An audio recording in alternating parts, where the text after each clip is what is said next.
Okay, go ahead.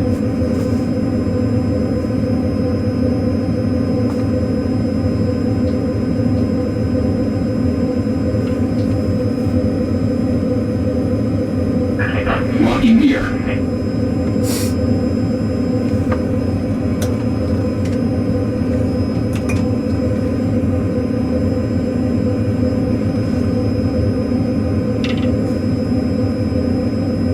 Departure check completed. Bypass pin inserted. Release marking brakes. Commencing push. All engines clear. Start at will. Okay, we're going to slide you to then 1.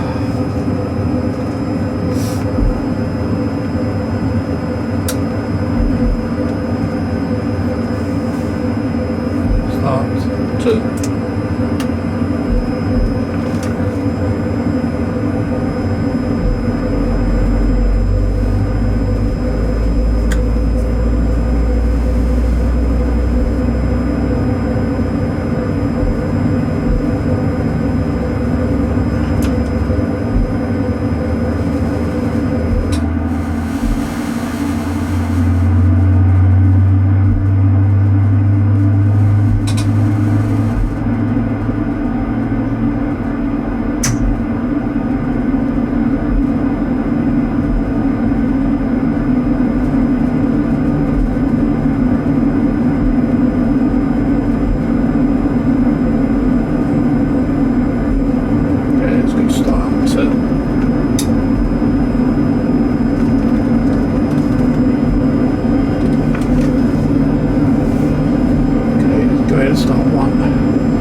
Taxi checklist. Generators are on, propane is on, anti-ice not required, isolation valve is auto, engine start switches are continuous, recall is checked and clear.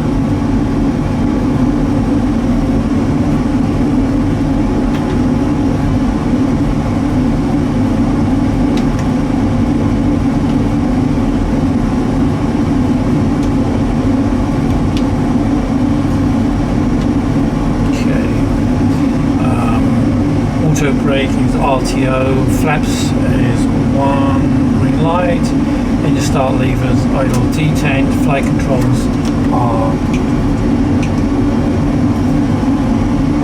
left.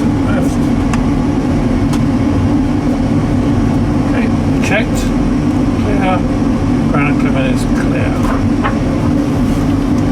Okay, and we're going to go to 19 left. So we'll do D.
Approaching 19 left.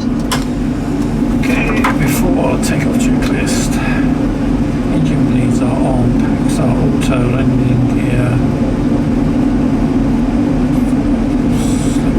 Okay.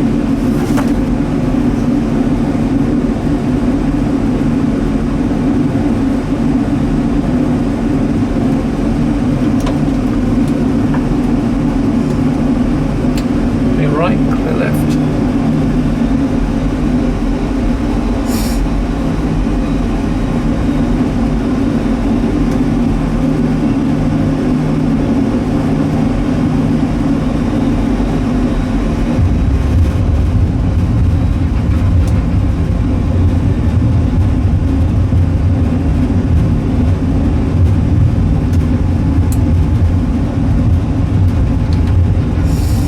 On runway 19 left.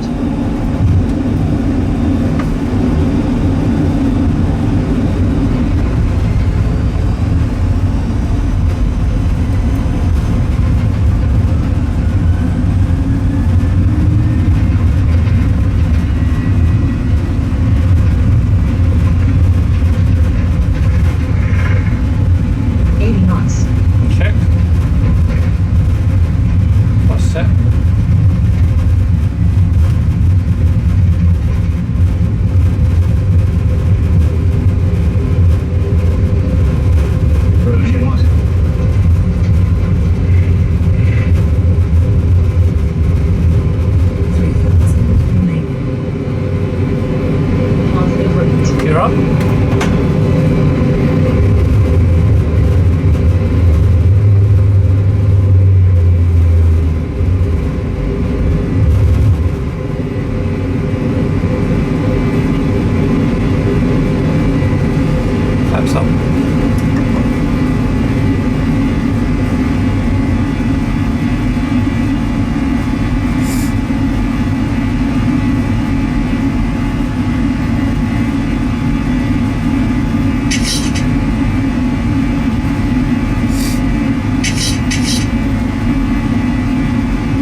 way to LAX, I thought I'd try and answer some of the common questions I get asked.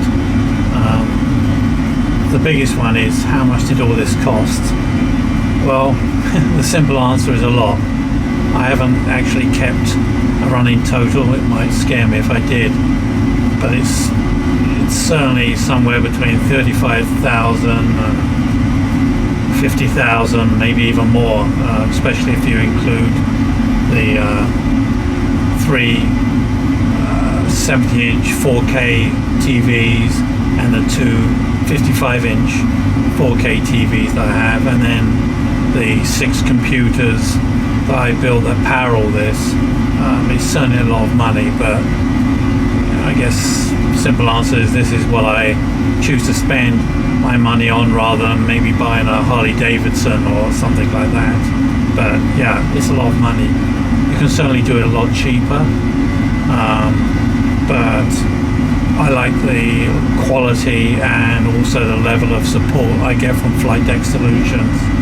Their parts are designed to take a lot of use and won't fall apart after a couple of months of use. They're actually designed to be used in a professional environment.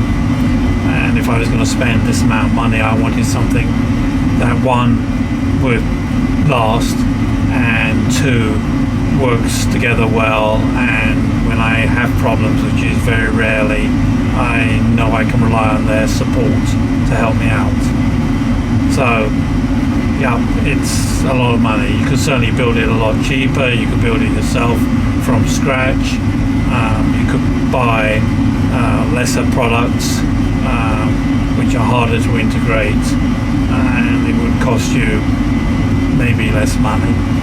What I did when I started, some of the ancillary parts like the engine fire controls, I actually bought some of those cheaper parts from people like Open Cockpits, and I just used them purely for cosmetic. There was little to any functionality wired up. Eventually though, I replaced these with items from Flight Deck Solutions which have full functionality, integrate well with the SimAvionics software, and just work. So that's the long answer to the question I get asked a lot: how much did this cost? The other question I get asked a lot is, how long did it take me to build? Well, I guess the answer to that is I'm still building it. Every now and again I find ideas to add even more authenticity to the cockpit, even cosmetic things like adding the emergency rope covers or the spare bolt covers to other pieces of functionality that I added recently, which was real stick shakers from a real 737, which I'll come on to again later. But the core piece of the functionality, I guess, took, I don't know, 3 months, but that I worked on probably 7 days a week for 4 to 7 hours a day.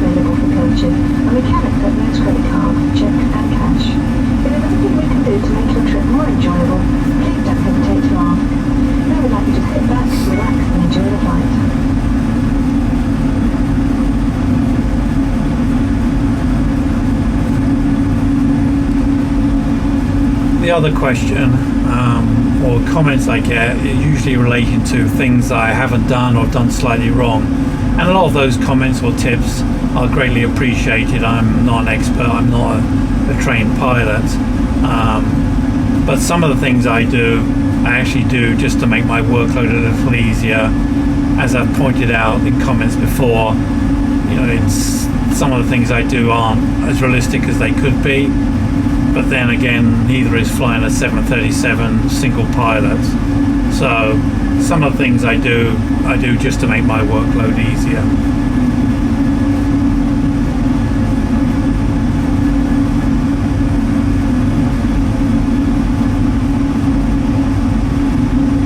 Another question I get is, what software am I using, or what simulator software I'm using.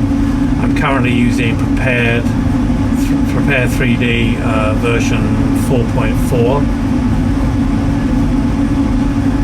My goal is to actually move to X-Plane, but that requires some more integration between X-Plane and the avionics software, which currently relies on FSUIPC, and so there are some issues with that. There are a few of us working on it.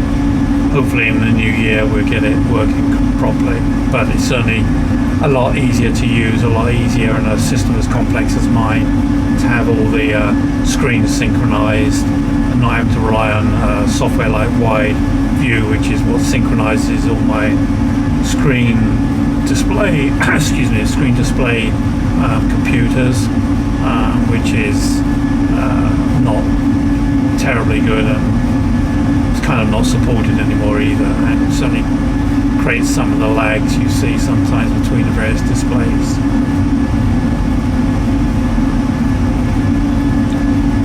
What I have planned next for the simulator, well, the next thing I'd like to do is to have motorized throttle quadrants. At the moment my throttle quadrants, which are from Flight Deck Solutions, are purely manual. So hopefully next year that will be coming.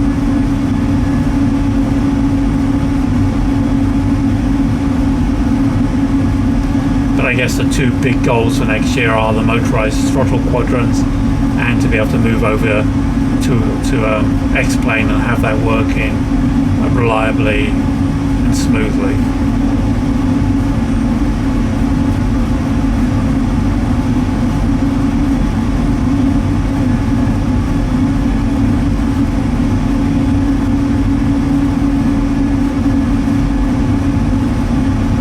And for those that ask where am I located, I'm actually located in the USA on the west coast, even though my accent tells you I'm from England originally, but I haven't lived there for a long time.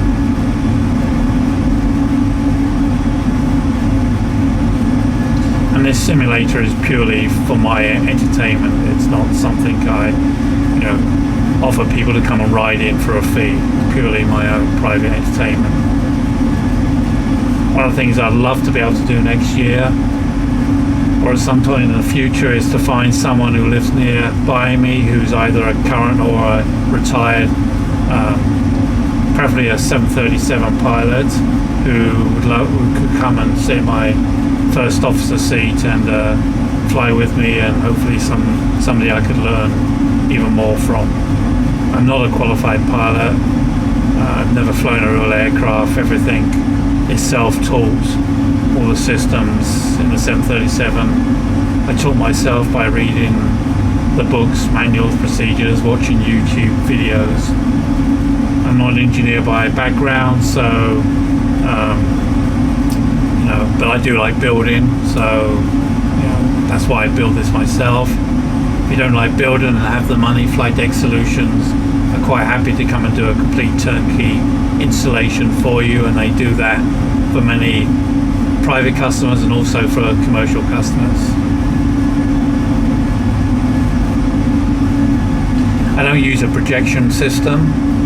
The main reason for that is I don't have the ceiling height or the space to put a system in. It would be nice. It gives a much more immersive experience, I guess. The downside is, unless you've got a lot of money, you can afford 4K projectors. I'm running at 4K resolution here, which I kind of really need to do given how close the monitors are to the cockpit. The downside to that, of course, is I need pretty powerful computers, CPUs and graphics cards to power it all.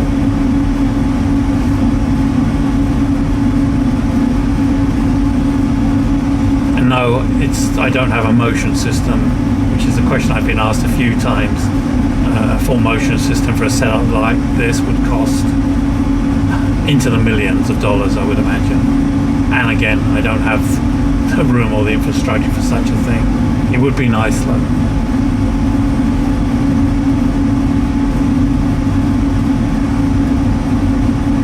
At the moment, you can probably notice that some of my screens aren't perfectly aligned. I just upgraded to version 4.4 of Prepared, and I guess it changed some of the settings, and I need to just realign them. This is just purely a test flight to see if I notice any differences. so far it seems a little smoother, but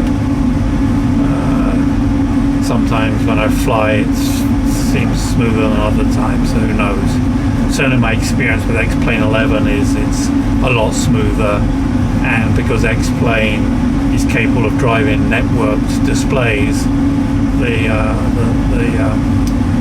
left and right displays are a lot smoother in X-Plane. And also the other thing I noticed about flying in X-Plane on this, some of the test flights I've done, even though everything's not working, the feeling of flying is a lot higher. In Prepared it kind of feels a bit like you're flying on rails sometimes, whereas in X-Plane it doesn't, it feels like you're really flying. So there's a big desire to be able to move over to X-Plane, but to move over to X-Plane I need to have a complete reliability and all functions working. At the moment we're not quite there, but a number of people in the community have put in a lot of effort to try to test it out and improve it, but it's going to take a while. Alright, I need to reset my MCP now. Alright, we're going to start our descent into LAX. And today I'm not flying with any real air traffic control. When I do, it's always pilot edge. I like the quality and professionalism, and also they tell you when you're doing things wrong. Today this is just a test flight.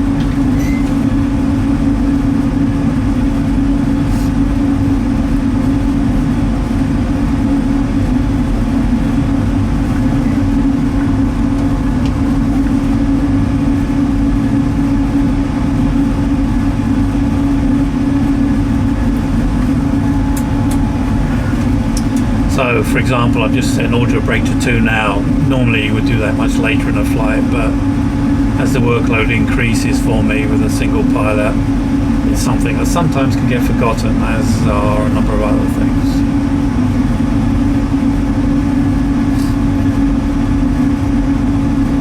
And of course, talking to you guys, it's even easier for me to forget things, and most likely I will.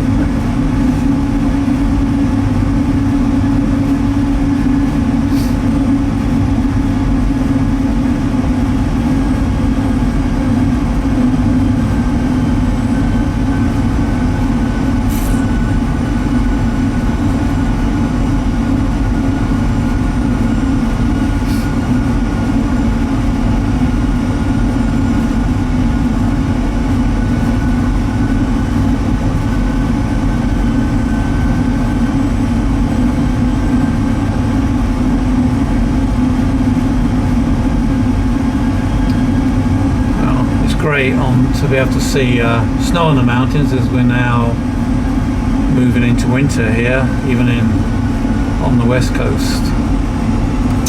Well, I don't see any snow on the far right screen, so I'm sure that's something I need to play around with.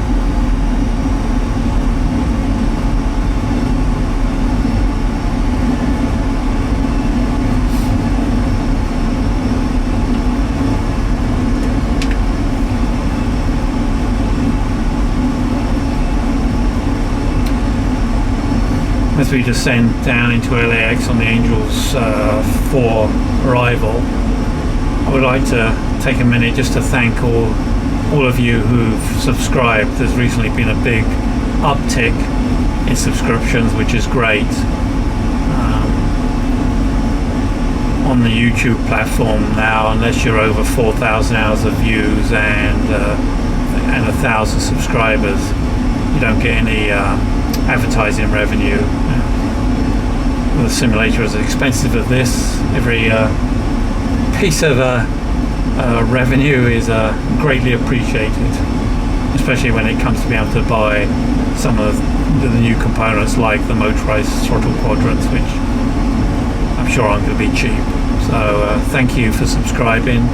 Please keep subscribing, share the channel as much as you can, and of course, if you're enjoying the videos, please make sure you give me a thumbs up. And once again, thank you, I appreciate the support.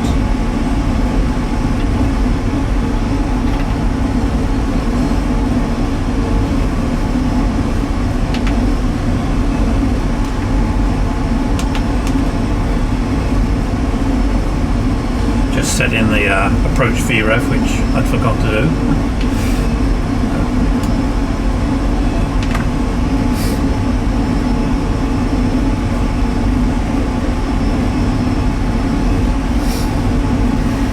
So while I get the plane ready for descent, descent let me checklist. go back to something I mentioned earlier, which was the stick shakers that I've added to the plane recently. These are real stick shakers out of a 737. One of them, pictured here, was in pretty good condition. The other one was completely seized, full of water.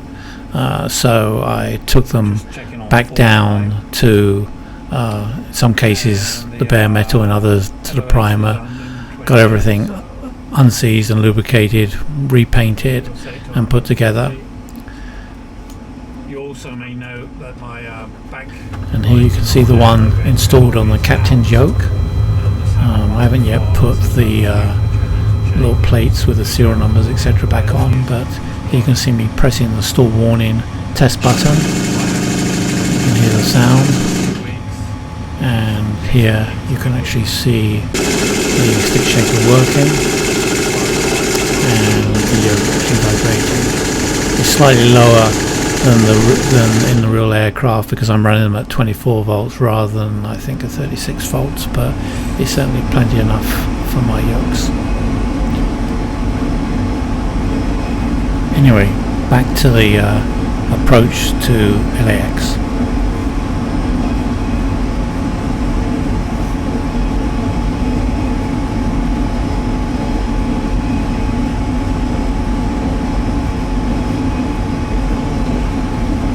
today we're going to come in 25 left into LAX. Now we're on the approach.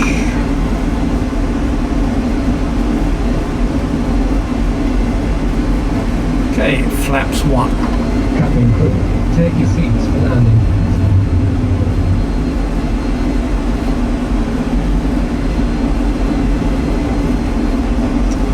Okay, flaps 1.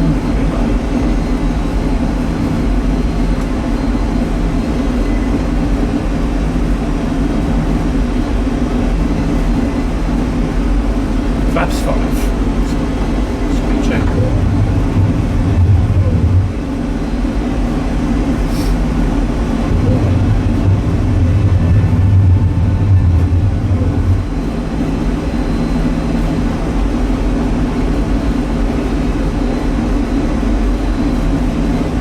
And gear down.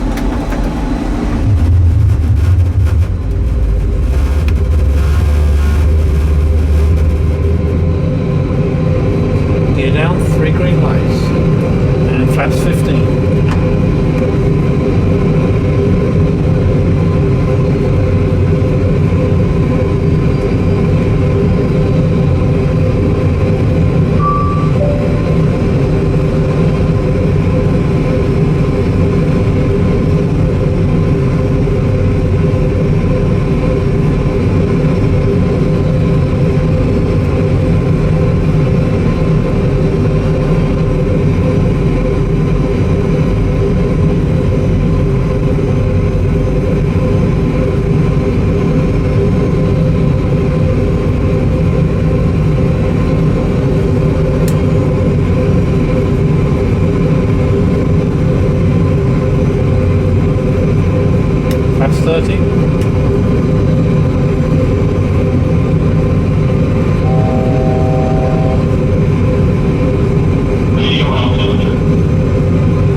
Not a great landing, but as they say, any landing you can walk away from.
I forgot to do is to on the speed brake when we landed. Oops.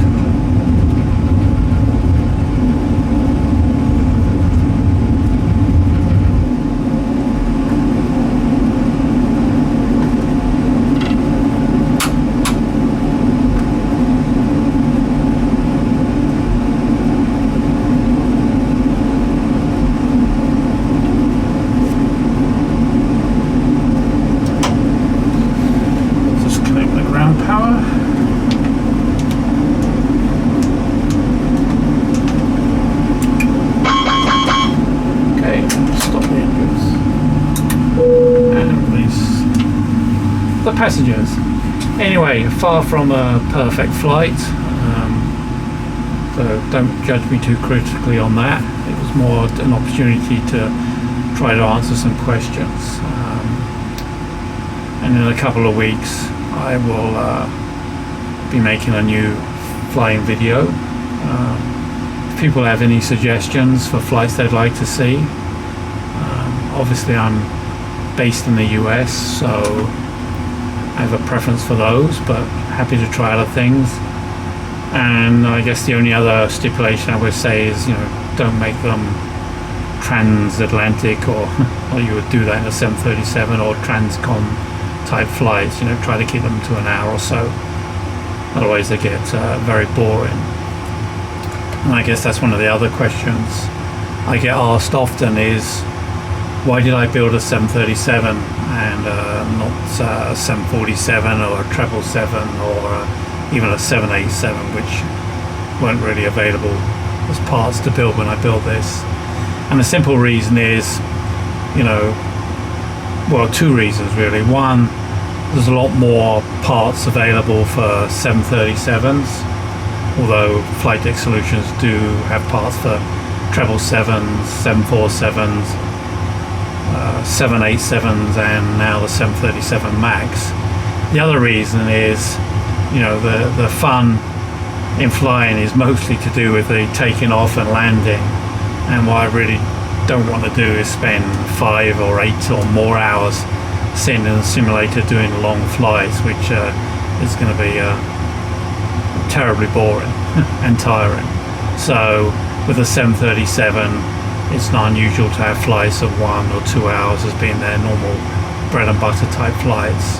So anyway, so that's it for now. Once again, thank you for all your support, and I will be seeing you soon. Thank you. Bye bye. Well, that's it for now.